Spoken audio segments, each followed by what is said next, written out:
Herzlich willkommen zu unserer ersten exklusiven Folge auf Steady. Wahnsinn, ihr habt Geld für unseren wunderbaren Podcast ausgegeben. Kani, was sagen wir dazu? Selber schuld. Na, alles richtig gemacht. Ihr habt da doch einen Text geschickt.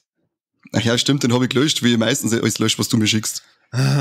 Ja, unter anderem war da nämlich dabei, dass ich vorgeschlagen habe, hey, bekannt man ja extra für unsere exklusiven Folgen ein ganz neues Format machen, wo wir mal nicht über Filme reden oder über Serien oder über anderes Nerdzeug, sondern über ganz normale, handfeste Themen. Ich habe gedacht, wir reden über Tiere oder über Möbel oder über Hausbauen. Und was sagt der Kani, was wir machen? Wir reden über was Animalisches, und zwar Sex in der Heimarbeit, ohne auszustempeln. Haha. Alter Schwede.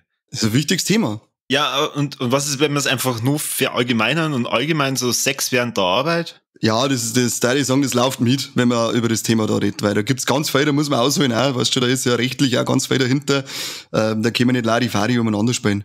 Ja, also ich habe dann lang hin und her überlegt und dann habe ich mir gedacht, na gut, dann werden wir wenigstens merken, was wir für Klientel auf Steady haben, die uns folgen.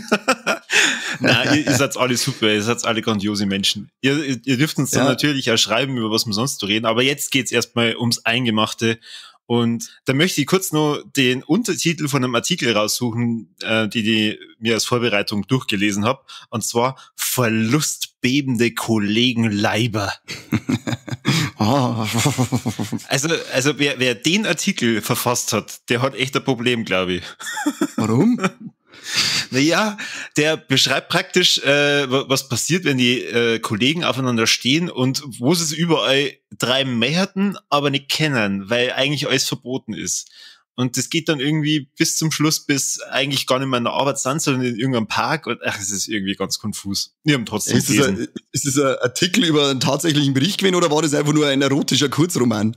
Nein, das ist von denen du ja gern viel liest. Das ist auf der äußerst seriösen Nachrichtenseite NTV. Und das ist ein Ratgeber. Ja, also typisch Mainstream-Medien.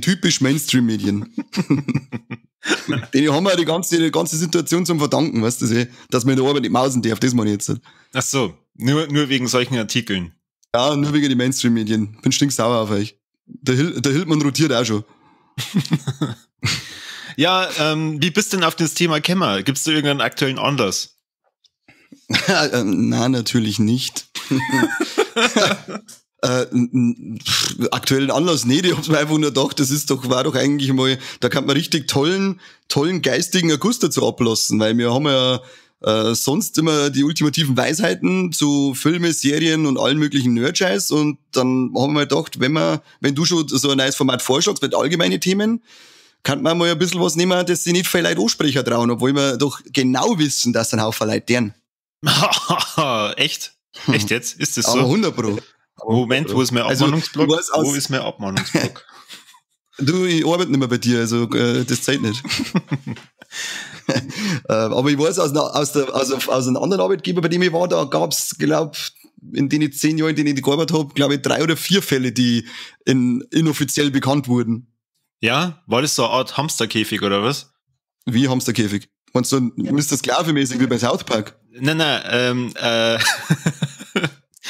die Freundin von einer Ex-Freundin von mir, die hat bei einem großen Energiezulieferer gearbeitet, und die haben irgendwie zu 20 ein Büro gehabt, das eigentlich für 4 ausgelegt war. Gott, ich hätte jetzt gehofft, du jetzt sagst, die haben zu 20 einen Rudelpumps im Büro gehabt.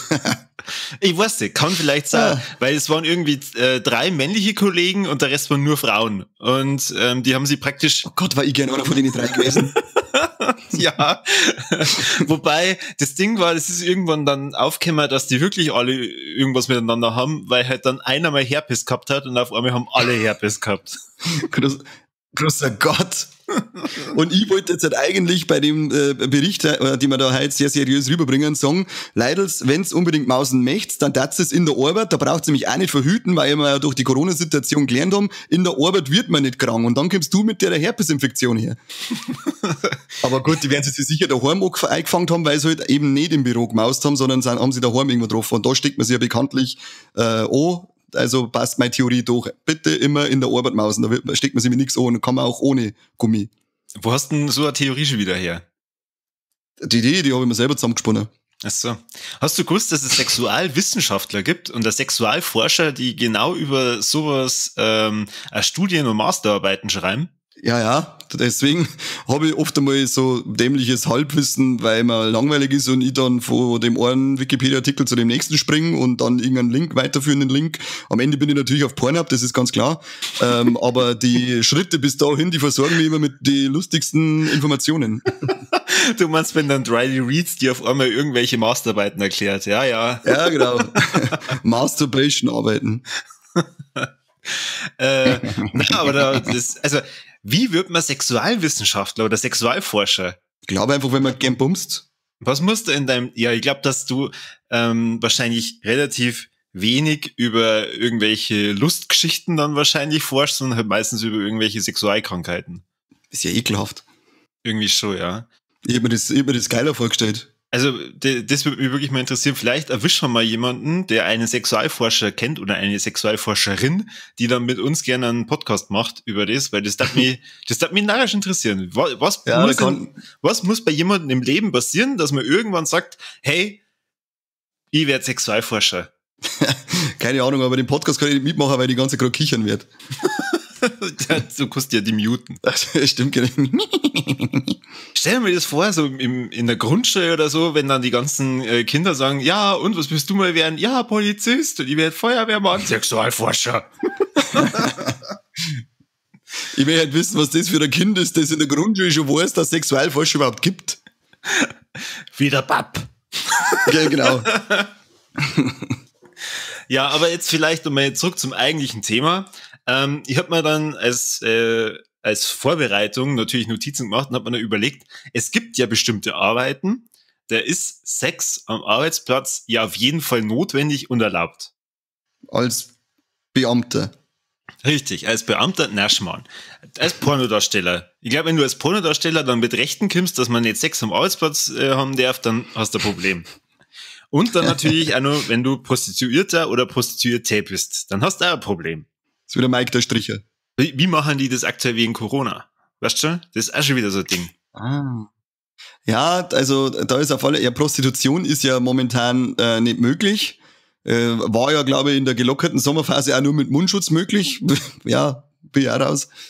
Und die Porno-Industrie, die hat ja mit OnlyFans, glaube ich, eine tolle Plattform zumindest, an der sie Solo-Shows aufführen können.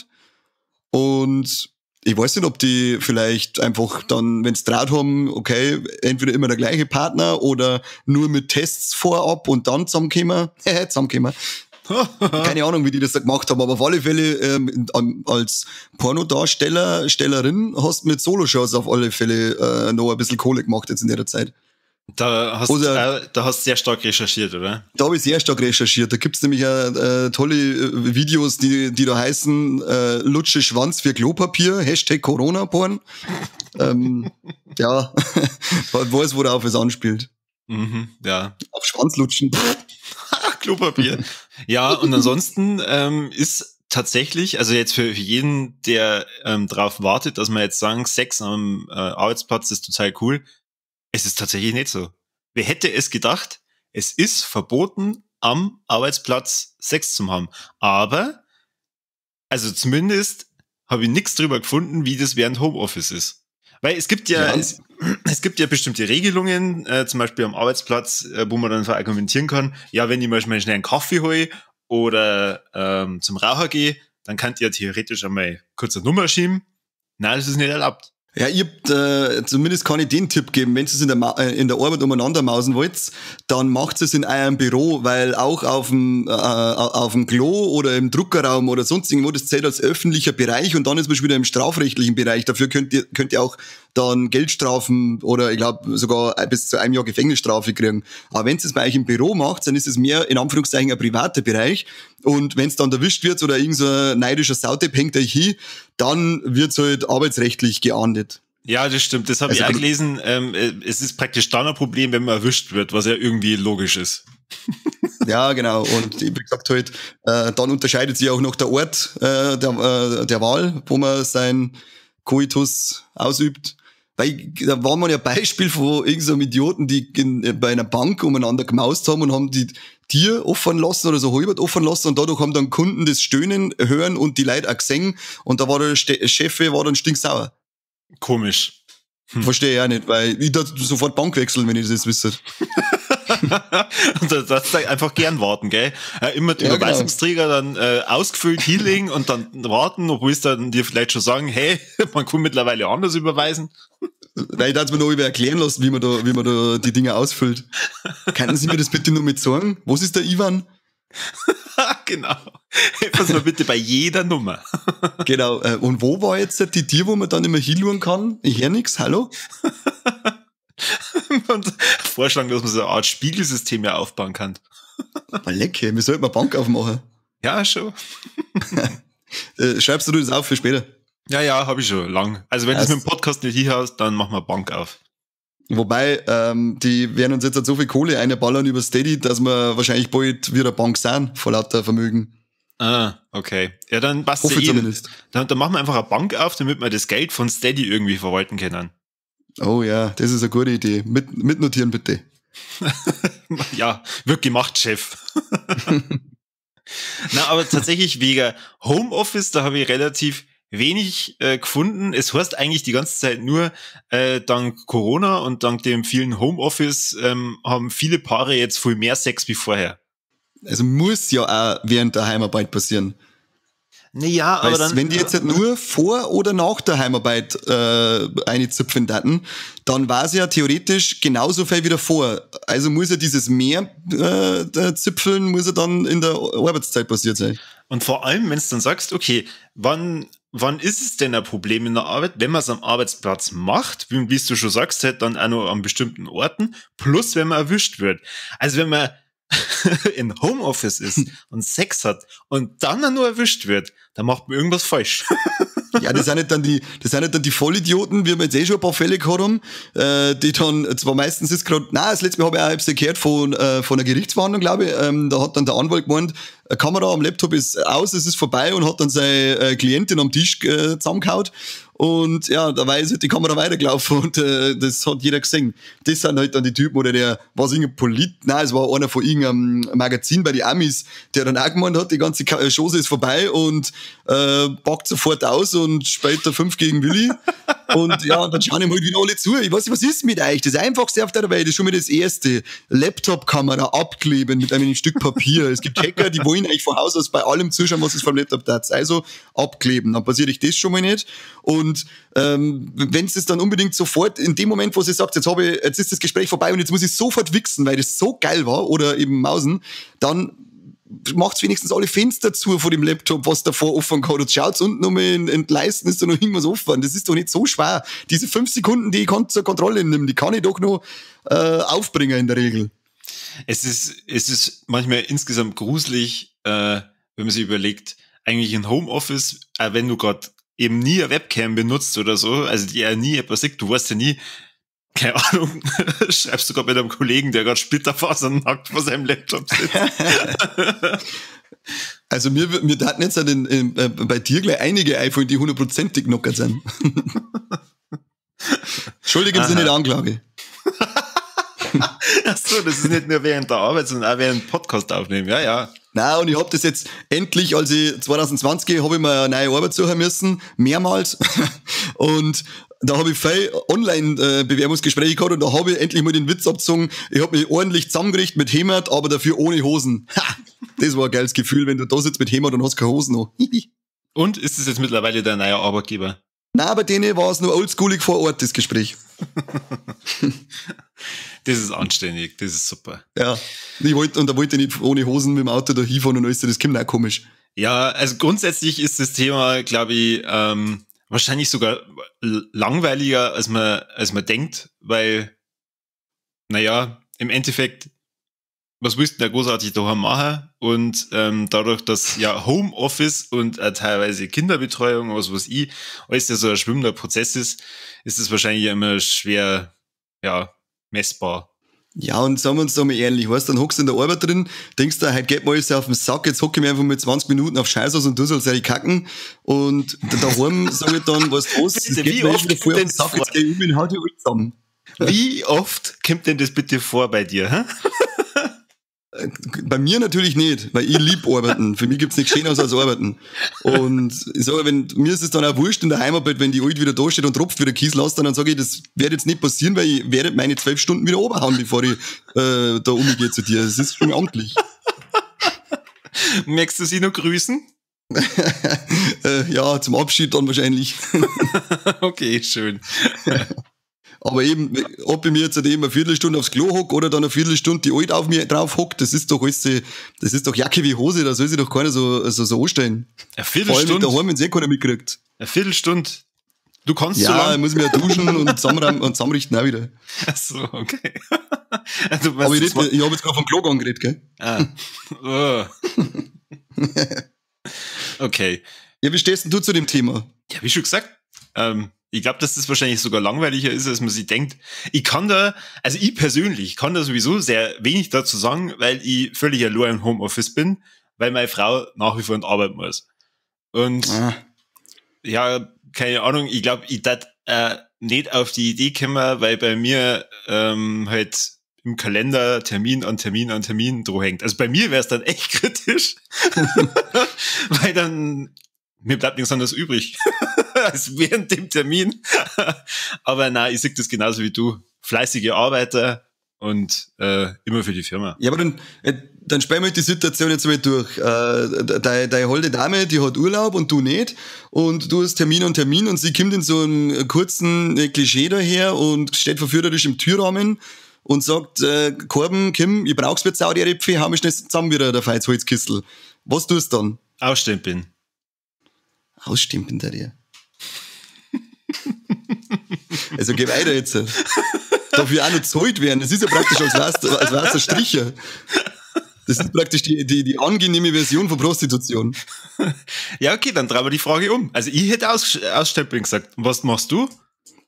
Ich hab gesagt, ich hab Mittag ein Kilo Sauerkraut gefressen und muss jetzt 20 Minuten aufs Klo, ich komm gleich wieder.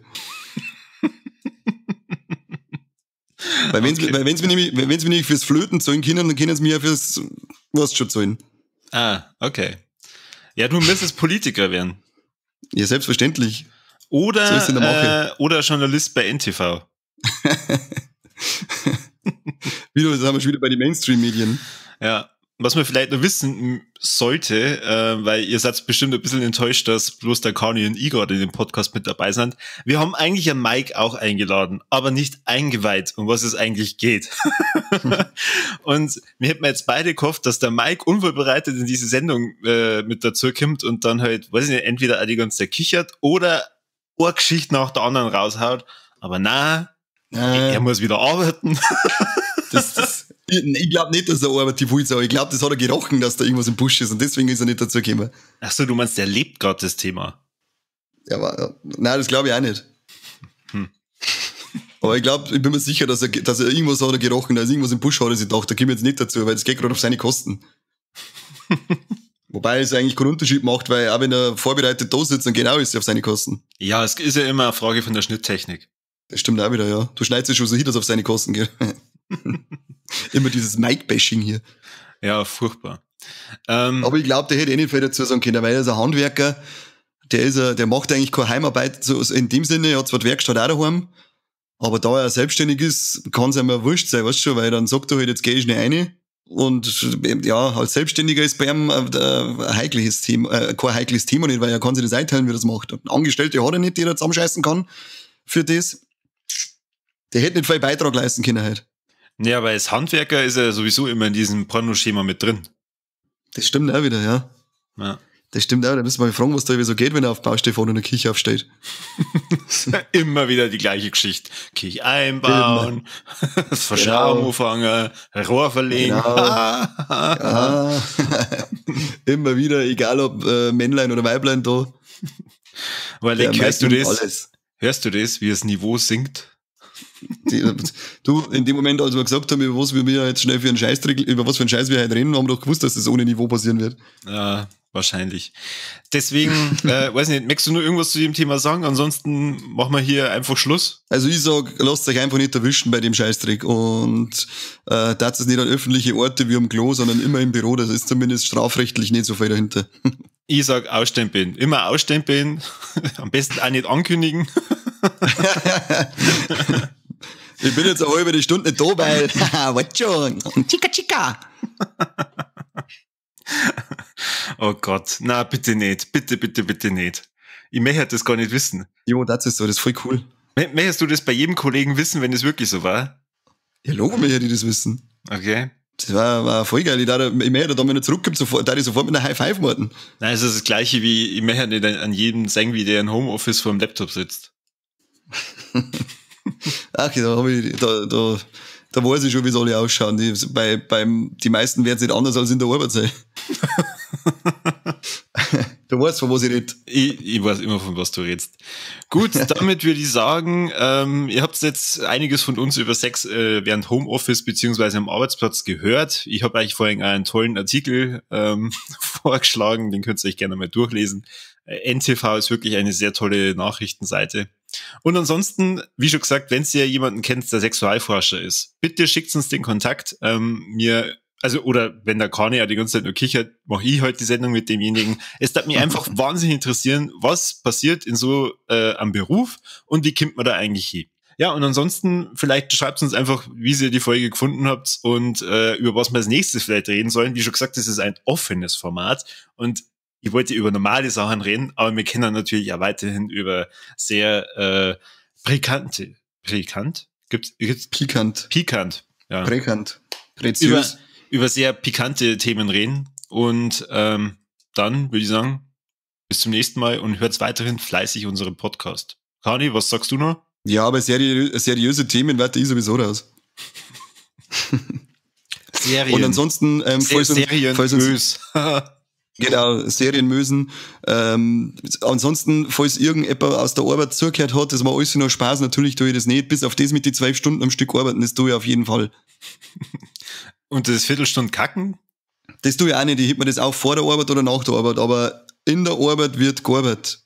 Deutsche Tugend, weißt du das eh? Schau mal, da bist du ja gar nicht produktiv. Das Wichtigste war, dass du, wenn du zum Kacken gehst, einfach da weiterarbeitest. Na, da bleibe ich lieber sitzen, weil selbst der Weg zum Klo und zurück ist vergebene Arbeitszeit. Ja, ach so. Also du versuchst praktisch nicht nur 100% Arbeitszeit auszufüllen, sondern 112%. Ich bin Arbeitszeit. Das will ich jetzt mal betonen. Ich bin Arbeitszeit. Sehr schön, sehr schön. Dann bis zum nächsten Mal. Aber ansonsten sage ich auch noch Dankeschön, gell? Ja, bitte. Danke, Corby. Hast du dich bei mir bedankt oder bei den Hörern? Bei den Hörern. Ach so. Dann nehme ich alles zurück. Soll ich mich bei dir bedanken? Für was denn? Ja, keine Ahnung, dass ich dieses Format geschaffen habe. Ach so, ja, danke, Corby. Bitte. Dass wir nur mehr Blödscheiß aneinander verzeihen. Alles für den Podcast. Ja, genau. Und für euer Geld, das uns jetzt nachher werfen müsst. Also dann, bis zum nächsten Mal beim besten Podcast der Welt.